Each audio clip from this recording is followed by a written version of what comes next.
I'm afraid either we go the Gandhian way and say we don't want growth, at least don't want growth beyond meeting our basic requirements of our people. But if we don't say that, if we say we do want to grow, then we just have to have oil, by which I really mean oil and gas, to grow. Now we've got oil and gas in our country, but we had a most unfortunate incident 60 million years ago.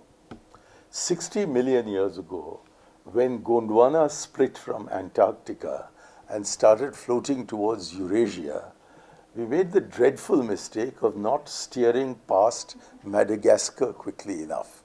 So as we passed by Madagascar, there were huge volcanic explosions which contributed to the death of the dinosaur, and all that lava came and landed on the island of Gondwana and are now to be found in and around Hyderabad in what is called the Deccan Trap. Below this Deccan Trap, there's a huge amount of fossil fuel, but no other geological formation in the world has as much volcanic rock and volcanic lava over its oil resources as we do. And therefore, if we are to get to it, either we will have to discover our own technology to get to it, or work in collaboration with experts around the world to be able to evolve this technology which could enable us to get at our own oil. Second, when Gondwana smashed into Eurasia, it threw up the highest mountain chain in the world. Inevitably, therefore, a lot of fish drowned.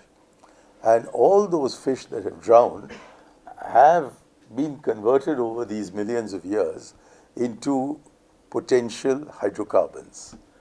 But then we made a mistake when we allowed the British to conquer us, but didn't let them quite conquer Nepal. So there's a border between Nepal and India. And the Nepalese have decided, after their experience of what we did to them over the Kosi project, that they won't let us have oil blocks on their side of the border in the Tarai region. And we thought that the Tarai region was where the sub-Himalayan region around Dehradun is where we are going to find our oil, for this logical reason that Gondwana had smashed against Eurasia there. And so we set up the headquarters of the ONGC in Dehradun. And having set it up, we've been exploring all the blocks along the India-Nepal border. But on the other side, we can't get across because that's not given to us.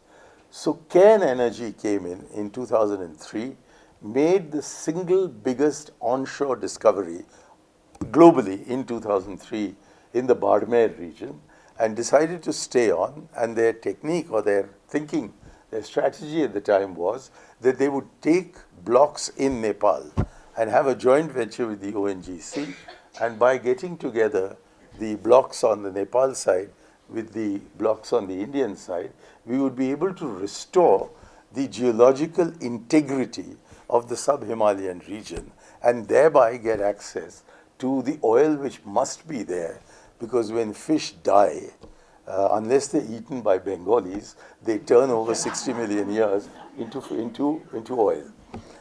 But we've driven Cairn out, and we don't know what to do with our own blocks, so that's also a lost opportunity. In the Bay of Bengal, we made in 2003 the single largest gas discovery that anyone made anywhere in the world. And that was made by a well-known private sector enterprise called Reliance, who have now tied up with another well-known international private sector entrepreneur called BP. And between the two of them, they have reduced the output from 40 million units that are used for gas to 15 million now. I'm told that I was given a chart this morning of all the delays that have occurred while we're trying to make up our minds on what should we do with this oil, with this gas, and that the average delay on solving any problem is between 3 and 5 years. So I was told by this BP operative that by 2015, we should be ready to find ourselves back into the boom business. But that was only one find. And it looked prospectively so exciting that one of the biggest boo-boos I made as Minister of Petroleum was to go around the world tom-tomming that the Bay of Bengal is to South Asia what the North Sea is to Europe. That was the potential. We fluffed it. When it comes to deep sea drilling offshore, there are many who believe that Bombay High is only one of the structures from which we can derive the oil that has kept us going for the last 40 years, from 1974 till now. But that along the Konkan Kerala coast, as well as in the Pork Straits, as well, of course, in the Bay of Bengal, we can find oils provided we have the technology to do so.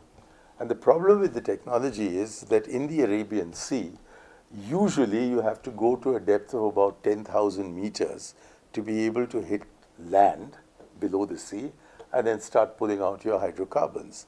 So when I went on a Norwegian rig in the North Sea and asked them at what depth they were drilling and was told that they were drilling at a depth of 150 meters, I politely asked them why they call it the North Sea, that we in India would call it the North Lake.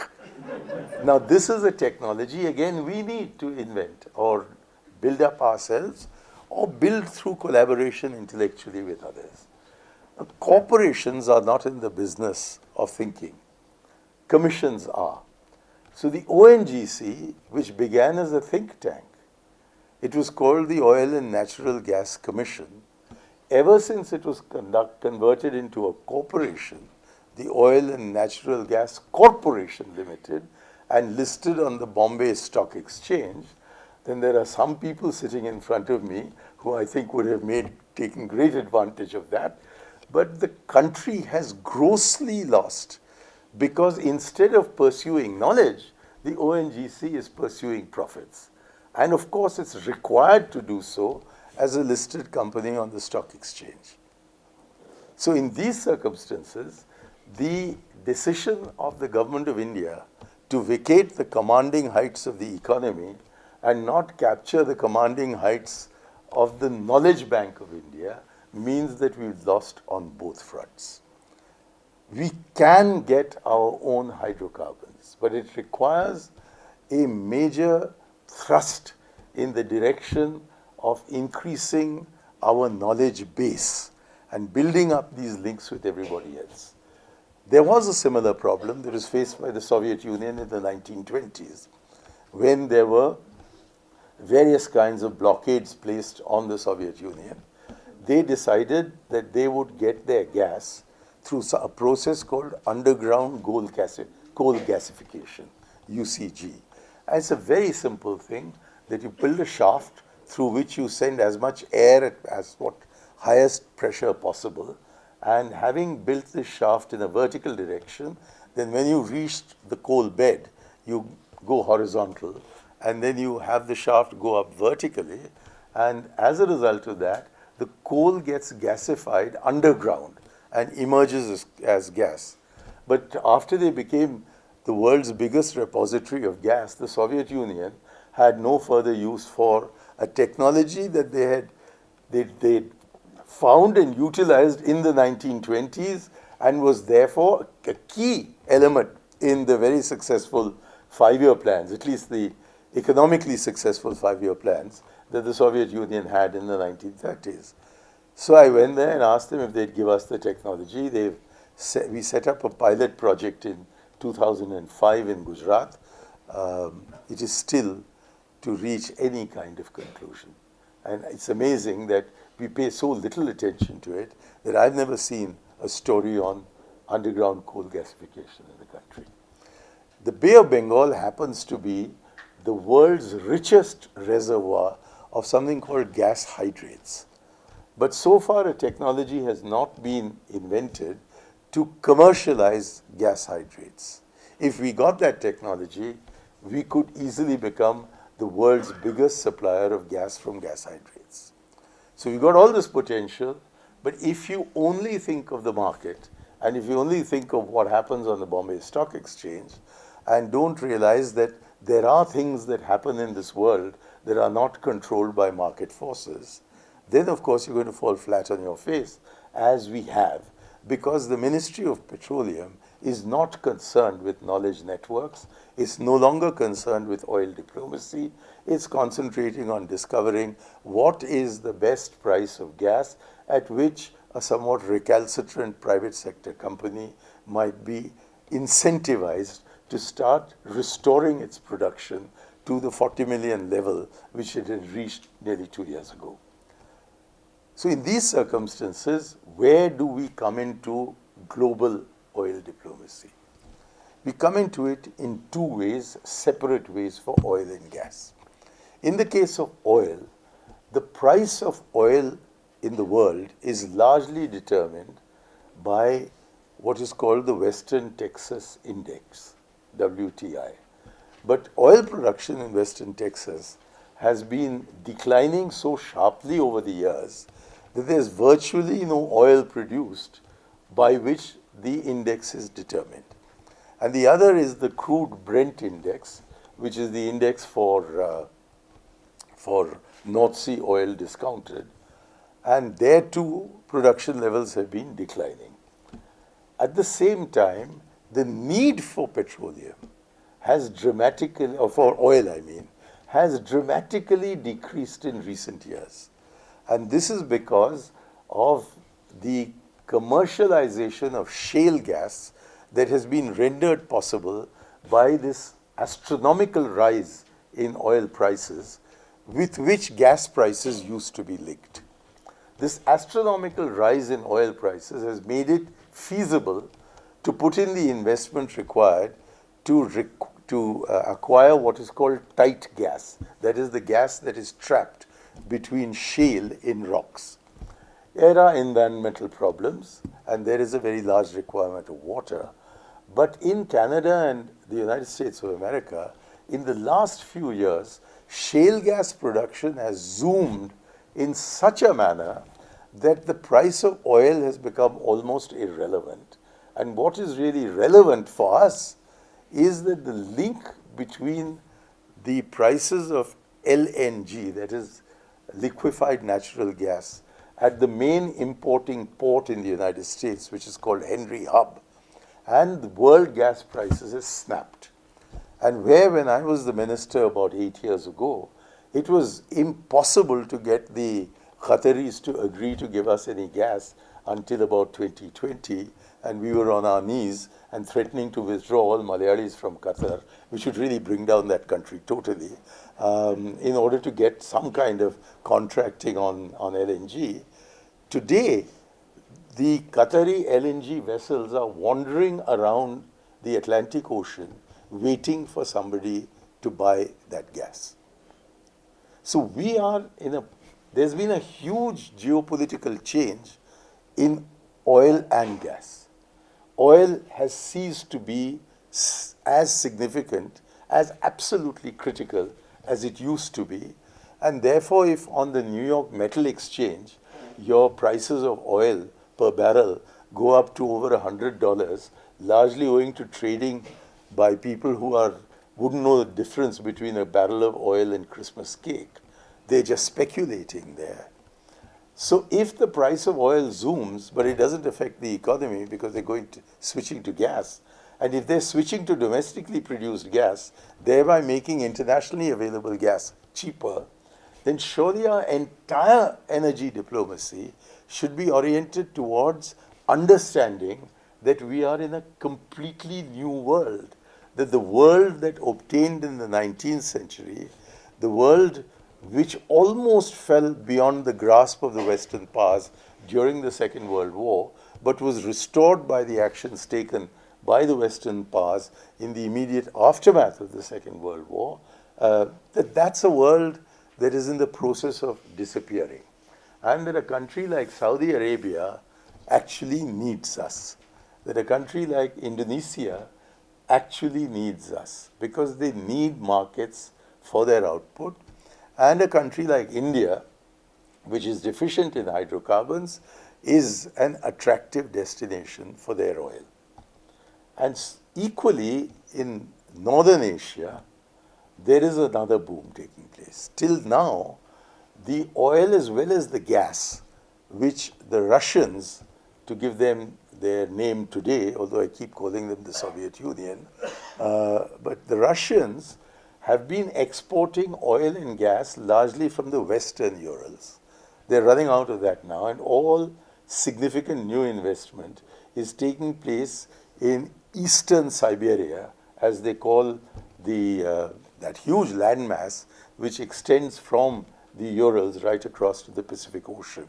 And indeed beyond, for there is an island called Sakhalin, and there we made a very wise investment along with, I think it was BP, ONGC did back a few years ago, and I've been there to spot the first well of gas. Now, where we've got this oil and gas, suddenly there are serious doubts as to whether West Europe and America would want to buy that oil and gas, at least in the quantities in which they were earlier buying it, or the quantities in which the Russians needed to export it in order to continue maintaining and augmenting their own prosperity. So they are also coming into the market.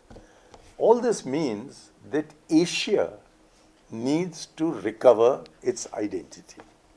We go back to a situation which is very similar to the one that faced Europe after the Second World War, that they had had a century of virulent nationalism, and that had led to, after 1815, when they thought they had settled matters by establishing a balance of power at the Congress of Vienna, they then discovered that no, it hadn't.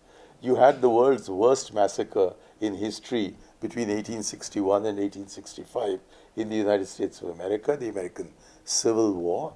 And then there was a period, a totally false period of peace between the end of the Franco-Prussian War in 1871 and the outbreak of the First World War in 1914. And they thought that they'd stabilized the world and found the answers. They obviously hadn't because of what happened. But they ultimately found the answer after half a century of killing each other and killing their surrogates around the world by saying, why don't we begin with an European coal and steel community? The fundamental emotional appeal of that was that in Alsace-Lorraine in France is Europe's largest deposit of iron ore. And in the Ruhr in Germany, just across the Rhine River, is the largest deposit of coal in Europe. And you need iron ore and coal to make steel. So when they set up the European coal and steel community, the idea was that instead of Germany having to own French iron ore in order to progress as a steel-making country, or for France to own Ruhr coal in order to progress as an industrial country, why don't they just get together and have a single community where coal and iron ore is available to everyone at the same price and without any restrictions, and thereby build up the steel industry of Europe. And that was the beginning of what eventually today is the European Union of 27 nations. Now, can we learn a lesson from this? What is the equivalent of coal and iron ore in 21st century India? It is oil and gas. Now, if we could have at least the objective in our minds of an Asian oil and gas community, we would be bringing together almost all the principal suppliers of oil and gas in the world with the principal consumers, at least the incremental consumers of oil and gas in the world, in the lead being China and India and Japan, and to some extent Korea. Now we've got consumers as well as producers here in Asia.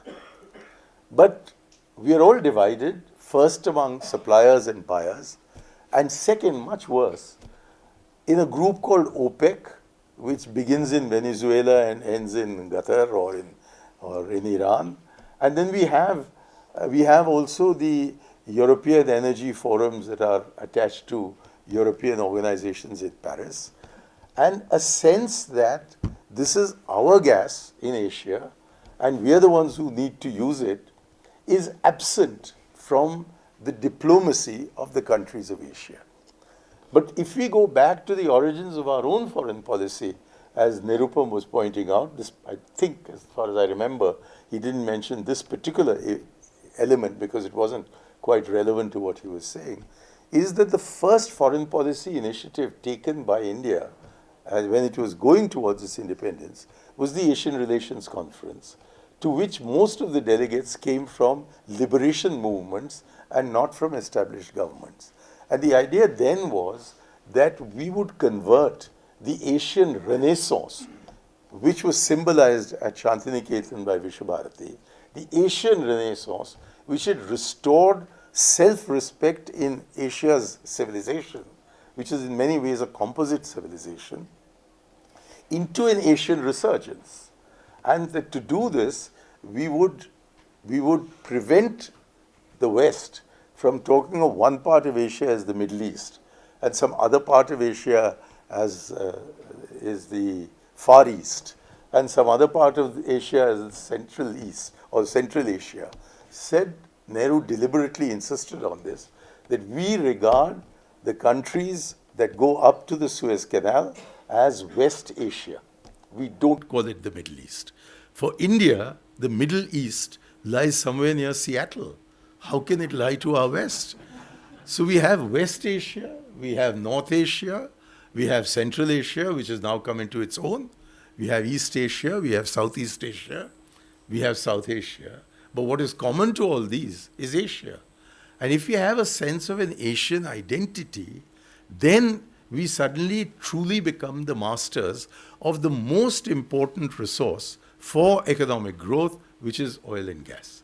Because we've got all the gas we need here, and I'd extend it to include Australia and New Zealand, that we've got all the oil we want and we've got all the gas we want. But we don't get together, except in 2005. In January, I was told, having become minister a few months earlier, that I was asking for the impossible, but I just picked up the phone and spoke to everyone concerned. And we brought together a huge number of countries under the co-chairmanship of India and Saudi Arabia. And we had present the countries of West Asia, and we had the countries of Southeast Asia, who were the producers, along with the major consumers, starting from Japan and extending along the Pacific coast into India. And they all came. And we succeeded in framing not only a kind of declaration as to what we'd like to do, but also in establishing what would be the calendar of meetings up to 2013, because we said every conference, which will take place every 2 years, will be hosted by one producer and one consumer. So we began with Saudi Arabia and India. The next one was scheduled to be Japan and Kuwait, and so on and so forth. Some of this has taken place, but there's no spirit left in it. I'm sure the Ministry of External Affairs has no idea what happens, and the Ministry of Petroleum says that this is some kind of a joke that is organized by ONGC or Indian Oil, and therefore they don't pay any attention to it. But we lost the opportunity. And then we had a second conference which brought in the North Asian, including Russia, North Asian and the Central Asian producers and consumers, along with India. I mean, India was common to both sets of conferences. We had that in November 2005. We were moving in the direction of at least having an Asian identity in this sphere, which we could leverage in order, perhaps eventually, to moving towards an Asian oil and gas community. But we've allowed this oil diplomacy that should be all-embracing around Asia to wither on the vine by getting involved with the geopolitics of others. The most tangible manifestation was to be the Iran-Pakistan-India pipeline. I couldn't have moved on it without cabinet approval. I got that cabinet approval in the face of the most bitter opposition from the Ministry of External Affairs, who felt utterly humiliated when the cabinet approved this without listening to whatever the foreign secretary at the time had to say. We then managed to try to we got cabinet approval for doing it, but not the rest. We had discovered our own gas the Arakan coast in Myanmar or Burma, and all we needed to do was to bring our gas from Burma through Bangladesh into India. And the External Affairs Ministry said, but how can we give this to, what was his name, the rival to, the person who was Prime Minister earlier, Begum Khalida. Now, how can we give this prize to Begum Khalida? And they refused to allow this to happen. So the Burmese minister, who was not allowed to travel because it's a very poor country, twice visited me in Delhi to say that we are over-dependent on China. Please, please buy your own gas. And because our people said we won't allow it to go through Bangladesh to India, and I got them to agree that in Bangladesh they've got gas on land, but it's near Brahmanbari, which is on the border with Tripura. And we've got gas in Tripura, which we didn't know how to evacuate. And so the draft agreement between me and the minister was that we could use this international pipeline of Burma, Bangladesh, India to also carry their gas from Brahmanbari to Jessore, where they have their chemical industries, in exchange for us being allowed to carry Tripura gas across and perhaps take it to Haldia. He said no to this as well. We said, can you give me another 5 minutes? I'll try and finish very quickly. There's also the TAPI. Now, the Ministry of External Affairs has the attitude that when Bechtel says that there's gas in Turkmenistan, there is gas in Turkmenistan. And if Bechtel says there's no gas in Turkmenistan, then all our Soviet experts say there's no gas in Turkmenistan. So I met with the Pakistan president, and I said, well, we're talking about TAPI, which is Turkmenistan, Afghanistan, Pakistan, India. Why can't we make it UTAPI? He said, how? I said, Uzbekistan's got a lot of gas which it can't monetize. So in case Turkmenistan doesn't have it, we can pull it in from Uzbekistan. And then I said, if that's not enough, we can always get into a relationship with Kazakhstan, which is flush with gas, and bring that into this, and thereby make it Kutapi. And then I said that if you go to Astrakhan at the top of the Caspian Sea, then you can bring Russia into this. So it will become Rukutapi. And then if we go down along the western coast of the Caspian Sea to Baku, and Azerbaijan becomes a member, and their biggest gas find in the Caspian Sea is called Chirag, which shows the extent to which we are connected with them civilizationally. I think we call it Arukutapi. And Pervez Musharraf said to me, I think it might work. The vowels and the consonants are falling into place. So we just miss out on all our opportunities. We've given up the IPI. We are not exploiting what could be done with Burma. We are not using the TAPI in the manner in which we could.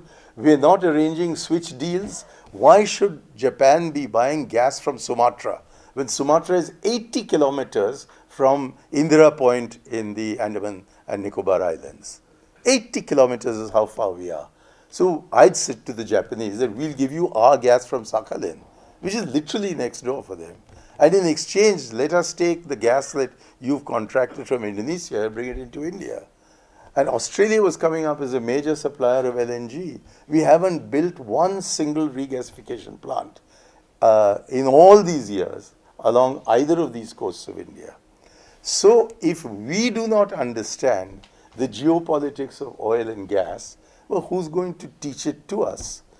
So now that the Foreign Service, which was in Ishrat's day and mine, composed of economists and historians and English lit types, is now composed of doctors who can't operate and engineers who can't make bridges. So maybe we should be recruiting the Foreign Service from the Indian Petroleum Institute in Dehradun. We might succeed then in getting an oil diplomacy going.